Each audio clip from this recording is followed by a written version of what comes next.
दोस्तों नमस्कार। शाम के 9 बज रहे हैं और आप देख रहे हैं अपना पसंदीदा यूट्यूब चैनल लर्निंग डे। और दोस्तों मैं आपके साथ आपका अपना दोस्त सौरभ ओझा लेकर के हाजिर हूं पॉलिटेक्निक फर्स्ट सेमेस्टर का एक और धमाकेदार 1.1 वीडियो में एक बहुत अच्छा सा वीडियो लेकर के। दोस्तों आज के इस वीडियो में हम लोग बात करने वाले हैं जो आपका गति का 3 नियम के बारे में हम लोगों ने कल डिस्कस किया था, अपने लास्ट वीडियो में डिस्कस किया था।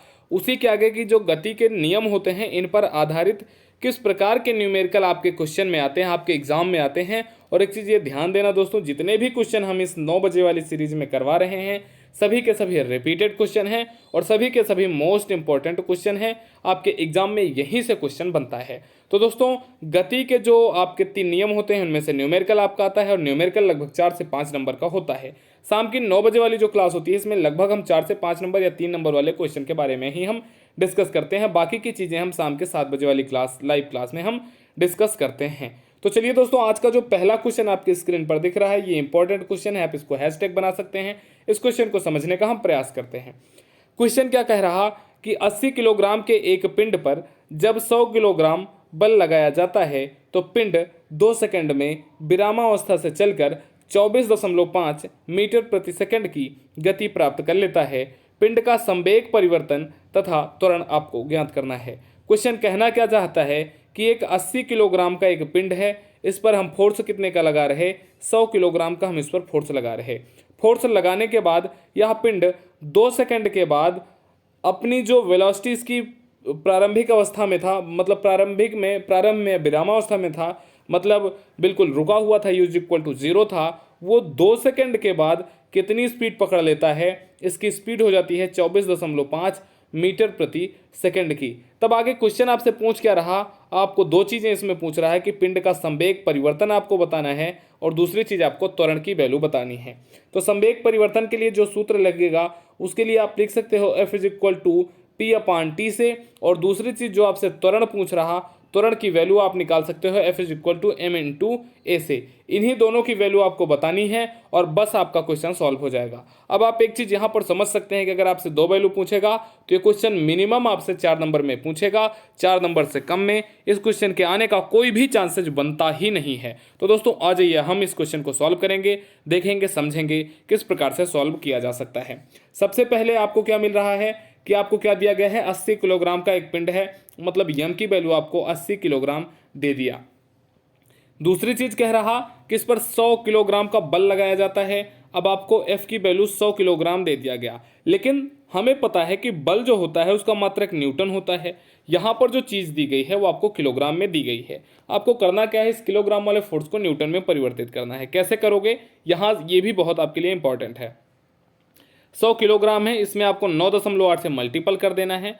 आपको कितना मिल जाएगा, 980 मिल जाएगा और यही 980 न्यूटन आपका हो जाएगा फोर्स। फोर्स की वैल्यू, बल का मान हमें मिल गया 980 न्यूटन। क्लियर दोस्तों यहाँ तक अगर किसी भी साथी को कोई दिक्कत, समस्या, परेशानी हो तो आप बताएंगे। अब हमें द्रव्यमान मिल गया, हमें फोर्स मिल गया, प्रारंभ में और विरामावस्था में था तो u = 0 मिल गया, और 2 सेकंड में तो 2 सेकंड का मतलब t = 2 सेकंड हमें दिया गया है और v का मान हमें 24.5 मीटर प्रति सेकंड दे दिया है। अब इसके आगे आपको वैल्यू ज्ञात करनी है a की और संवेग परिवर्तन की। कैसे करेंगे देखना। अब सभी वैल्यू हमें पता चल गई है। अब हम इस क्वेश्चन को सॉल्व करने के लिए अगर आगे बढ़ेंगे तो हम कुछ इस प्रकार से इस क्वेश्चन को सॉल्व कर सकते हैं। पहली चीज, हमें दोस्तों फोर्स का मान कितना मिला था, आप कहोगे सर 980 न्यूटन हमें फोर्स का मान मिल गया था। द्रव्यमान हमें कितना मिला था, आप कहोगे सर हमें द्रव्यमान 80 किलोग्राम मिला है। एक चीज आपसे पूछ रहा है कि त्वरण आपको बताना है। त्वरण का मतलब ए, एक सूत्र आपका होता है F = m/a। यम क्या होता है, द्रव्यमान, ए क्या होता है आपका त्वरण, एफ क्या होता है आपका बल। बल का मान 980 है, यम का मान 80 है, इंटू ए का मान आपसे पूछ रहा है, हमने लिख दिया। अब यहाँ पर आप देखें, मैं रेड कलर से आपको रिप्रेजेंट यहाँ पे करूँगा। 0 से 0 आसानी से कैंसिल हो जाएगा। ए = जब आप निकालोगे तो आपको क्या मिल जाएगा, 98 / 8। 98 में 8 से डिवाइड कर दो, आपको ए का मान पता चल जाएगा। जब आप 98 में 8 से डिवाइड करोगे तो आपको मिलेगा 12.25, और आपका त्वरण की यूनिट क्या होती है, मीटर प्रति सेकंड स्क्वायर। तो ये वैल्यू हमें मिल गई इसके त्वरण की। फिर से मैं एक बार रिपीट कर रहा हूँ, बहुत इंपॉर्टेंट है समझना। हमें फोर्स का मान क्या मिला था, 980 न्यूटन। द्रव्यमान हमें कितना मिला है, एम का मान हमें मिला है 80 किलोग्राम। ए की वैल्यू हमें ज्ञात करनी है। सूत्र हमारा होता है F equal to M into A. F का मान हमने 980 रख दिया, एम का मान हमने 80 रख दिया, ए का मान हमें ज्ञात करना है, ए कर दिया। अब हम जब यहाँ से ए इज इक्वल टू निकालेंगे तो आपका क्या आ जाएगा, 980/80 हो जाएगा। एक जीरो से एक जीरो सिंपल कैंसिल हो जाएगा। अब ए इज इक्वल टू 98 में आप 8 से डिवाइड करेंगे तो 12.25 आ जाएगा। ए आपका त्वरण है, त्वरण का मात्रक आपका मीटर प्रति सेकंड स्क्वायर है। ए का मान आपको पता चल गया। आपसे त्वरण पूछ रहा था, त्वरण की वैल्यू हमें मिल गई है। दूसरी चीज़ जो आपसे पूछ रहा है दोस्तों, वो पूछ रहा है संवेग परिवर्तन आपको बताना है। अब लॉजिक आपका और क्वेश्चन यहीं से एक नया क्वेश्चन क्रिएट हो जाता है भाई कि आपको एफ का मान दिया है, यम का मान दिया है, वी का मान, यू का मान, ए का मान, टी का मान दिया है, आपको संवेग परिवर्तन बताना है। ये आप कैसे बताओगे, तो इसके लिए सिंपल सा एक सूत्र होता है। वो हमारा सूत्र क्या होता है, F is equal to del P upon del T, या फिर इसी सूत्र को आप लोगों ने पढ़ा होगा, delta P is equal to F into T. इसी सूत्र पर हम दोस्तों संवेग निकाल लेंगे, जहां पर एफ क्या होता है आपका बल होता है, टी क्या होता है आपका समयांतर होता है, और डेल पी आपका क्या होता है संवेग परिवर्तन होता है। क्वेश्चन संवेग परिवर्तन पूछ रहा है तो संवेग परिवर्तन के लिए आपको क्या सूत्र लगा देना है, del P is equal to F into delta T. F का मान हमें कितना मिला है, 980 मिला था, 980 इंटू टी का मान हमें कितना मिला था, 2 सेकंड मिला था। दोनों को मल्टीपल कर दो, दोनों का आप गुणा कर दो, आपको जो एग्जैक्ट आंसर है डेल्टा पी का मान वो पता चल जाएगा। 98 में जब हम 2 से मल्टीपल करेंगे, 2 से गुणा करेंगे तो 196 आ जाएगा, और एक जीरो है तो एक जीरो लगा दिया। ये हो गई डेल पी की वैल्यू। लेकिन क्वेश्चन अब यहाँ पर यह बनता है कि इसकी यूनिट क्या होती है। तो दोस्तों इसकी यूनिट के लिए हमेशा ध्यान रखना, कहीं भी अगर आपसे संवेग की यूनिट पूछता है तो उसकी यूनिट आपकी हो जाती है किलोग्राम मीटर प्रति सेकंड। ठीक है दोस्तों, तो डेल्टा पी का मान हमें मिल गया 1960 किलोग्राम मीटर प्रति सेकंड। अच्छा, एक क्वेश्चन आपका यहाँ पर बन सकता है कि सर मैं बार बार संवेग का जो यूनिट होता है, संवेग का जो मात्रक होता है, इसको मैं भूल जाता हूँ, तो मैं क्या करूँ। अच्छा, यहाँ तक अगर क्लियर हो तो सभी साथी एक बार कमेंट सेक्शन में थम्स अप कर दें, ताकि मुझे एहसास हो जाए, मुझे पता चल जाए कि आपको यहाँ तक की चीज़ें बिल्कुल क्लियर हैं। अब मैं यूनिट आपको बताने का एक बार प्रयास करता हूँ। हालांकि यूनिट से रिलेटेड मैंने बहुत सारी चीज़ें आपको बता रखा है। पी की यूनिट हम निकालते हैं अगर, तो del P is equal to F into T हो जाता है। एफ का मात्रक क्या होता है, M into A into T हो जाएगा। यम क्या है आपका द्रव्यमान, द्रव्यमान का मात्रक हमारा हो गया किलोग्राम। ए का मात्रक मीटर प्रति आपका क्या हो जाता है सेकंड स्क्वायर।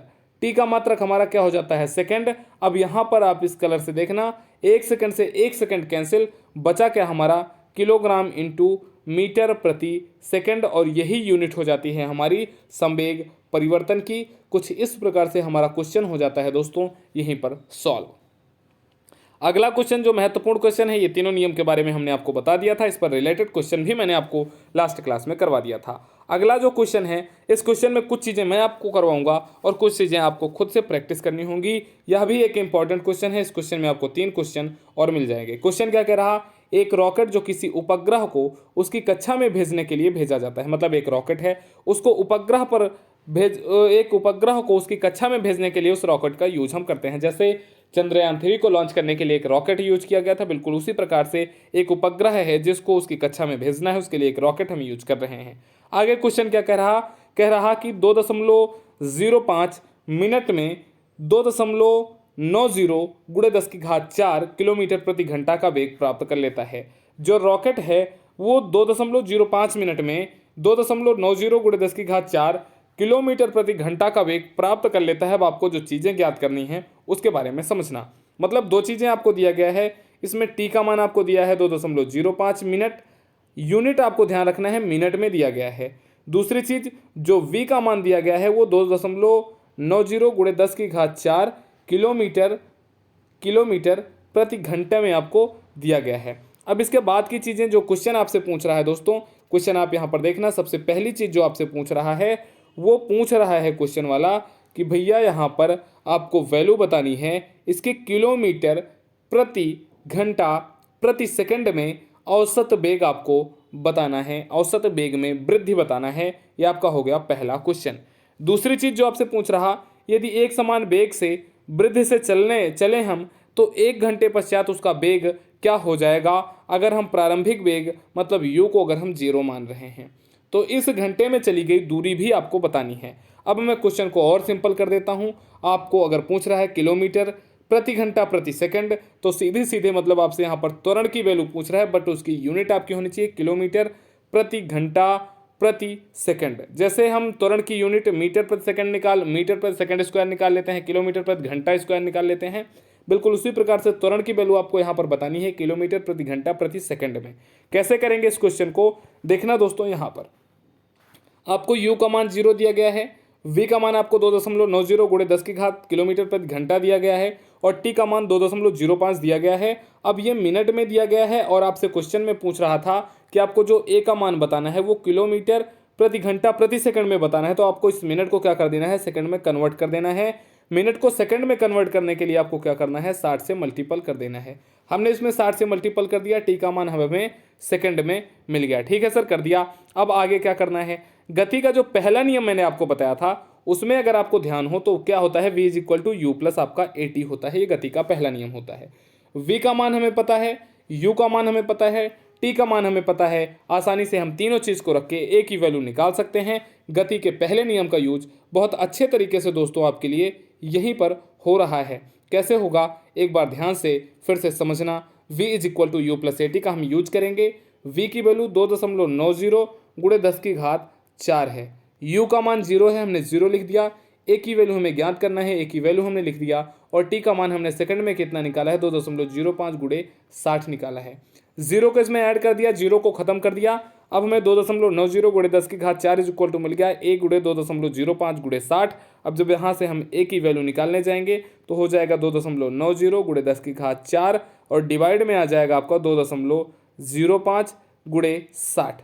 ऊपर भी 2 अंक पर दशमलव है, नीचे भी 2 अंक पर दशमलव है। यहाँ पर इस दशमलव से इस दशमलव को हम कैंसिल कर देते हैं।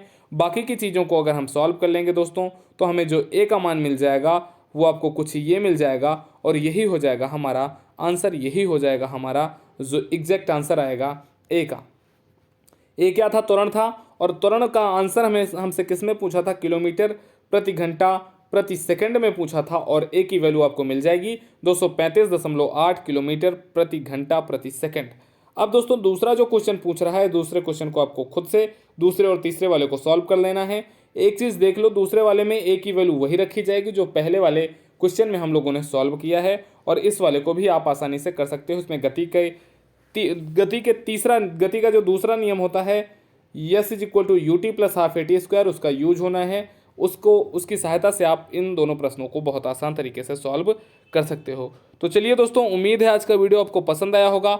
आज जो हम लोगों ने डिस्कस किया गति के नियम पर आधारित न्यूमेरिकल, ये आपको समझ आया होगा। अगर किसी भी प्रकार की कोई दिक्कत, समस्या, परेशानी है तो नीचे डिस्क्रिप्शन में दिए गए लिंक के माध्यम से आप हमसे टेलीग्राम, इंस्टाग्राम पर जुड़ सकते हैं। ये PDF फाइल भी आपको अवेलेबल करवाई दी जाएगी आपके उसी टेलीग्राम चैनल पर, तो उसको आप ज़रूर ज्वाइन कर लें। और डेली शाम को 9 बजे एक बहुत बढ़िया से 10 से 12 मिनट के रिकॉर्डेड क्लास के लिए आप तैयार रहें। और ऑलरेडी आपको 7 बजे एक लाइव क्लास दी जा रही है। 1 दिसंबर से स्टार्ट होने वाला है हमारा पॉलिटेक्निक एंट्रेंस एग्जाम 2024 का नया बैच। तो उसके लिए अगर आपके साथी, आपका मित्र, आपका कोई भी रिलेटिव हो, उसको आप लर्निंग डे से जोड़ सकते हैं। बिल्कुल फ्री में तैयारी करवाई जाएगी, बहुत मस्त, जबरदस्त, बेहतरीन, जिंदाबाद तरीके से। तो दीजिए अपने दोस्त सौरभ ओझा को इजाजत, करिए इस वीडियो को एक लाइक, और वीडियो कैसा लगा जरूर बताएं। नमस्कार, take care, thank you, love you.